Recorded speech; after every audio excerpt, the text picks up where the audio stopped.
Acho que a gente ficaria a tarde, o resto da tarde ouvindo, mas a roda tem que rodar. Vamos lá. Boa tarde a todos, boa tarde a todas. Muito feliz, estou aprendendo bastante aqui com essa roda de conversa.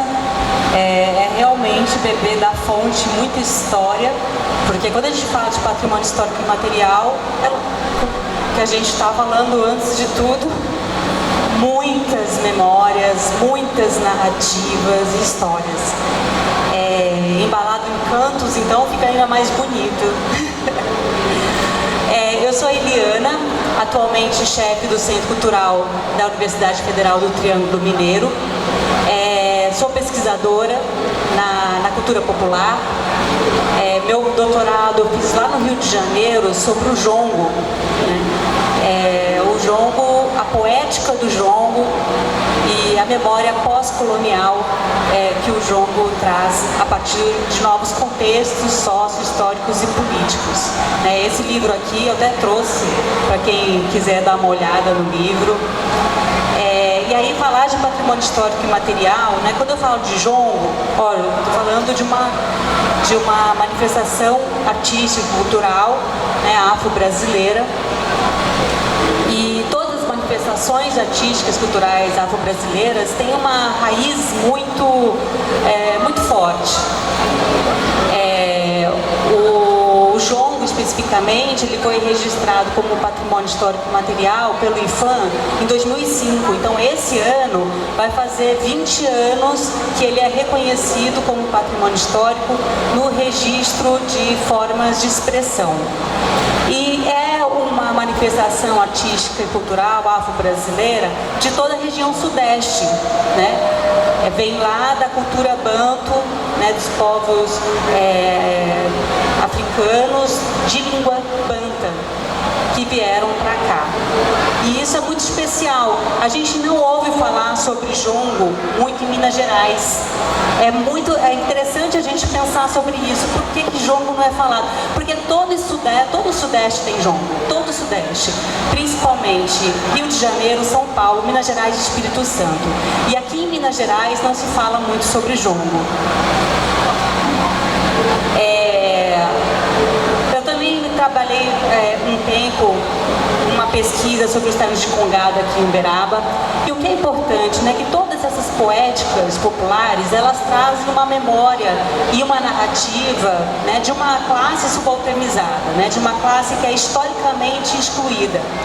Essas memórias e narrativas são registradas a partir dos pontos de jongo. Então nós temos, por exemplo, os pontos de jongo, a gente tem... Aliás, o jongo, ele é o pai do samba, né, gente? Ele é o pai do samba. E essas narrativas, essas histórias, essas poéticas, elas também mereceriam um registro específico.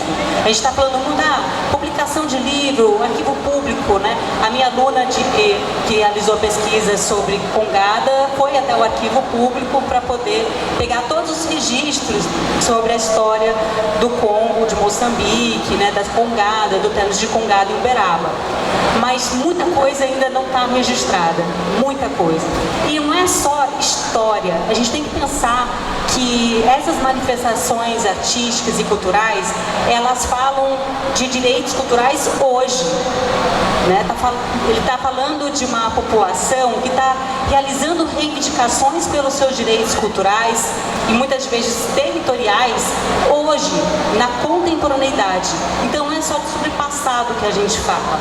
Então, se a gente observar bem, aqui o movimento da congada aqui em Uberaba, que eu acho até uma pena, né, eles não estarem aqui, mas o termo de congada é extremamente politizado e ele está presente lá no Conselho, né, do Conselho de Cultura, reivindicando seu espaço político até na educação patrimonial, por exemplo, estar dentro das escolas. E quando os termos de congada vai se apresentar nas escolas, e é lógico, eles são também trabalhadores da cultura, eles precisam ser financiados para isso. Mas quando eles vão lá para a escola, é música, é poesia, mas também é uma narrativa, também é uma memória da escravidão reatualizada. Também são discursos políticos que vêm camuflados através de uma poética. E é isso que a gente precisa registrar. A gente também precisa registrar essa história que está sendo produzida hoje, através dos cantares, através dos fazeres, através dos saberes que são transmitidos por estas poéticas, né, que ainda estão vivas no nosso círculo social. Então, acho muito importante, quando eu ouço vocês falando sobre o movimento de Uberaba, de realizar uma educação patrimonial, o quanto que é importante que essas memórias e essas narrativas, essas poéticas, né, estejam dentro das escolas, para que as crianças elas possam se apropriar de um outro lado do Brasil que não foi contado muito bem, ou que foi contado apenas pelos senhores, né? Não foi contado pelas próprias... Vou pedir para você finalizar, sintetizar um pouco, que nós estamos com o tempo esgotado e tem outras atividades Tá certo. Mas é isso mesmo que eu queria falar. Espero que esse projeto de educação patrimonial possa estar englobando a cultura popular e os fazedores de cultura popular aqui em Uberaba, né?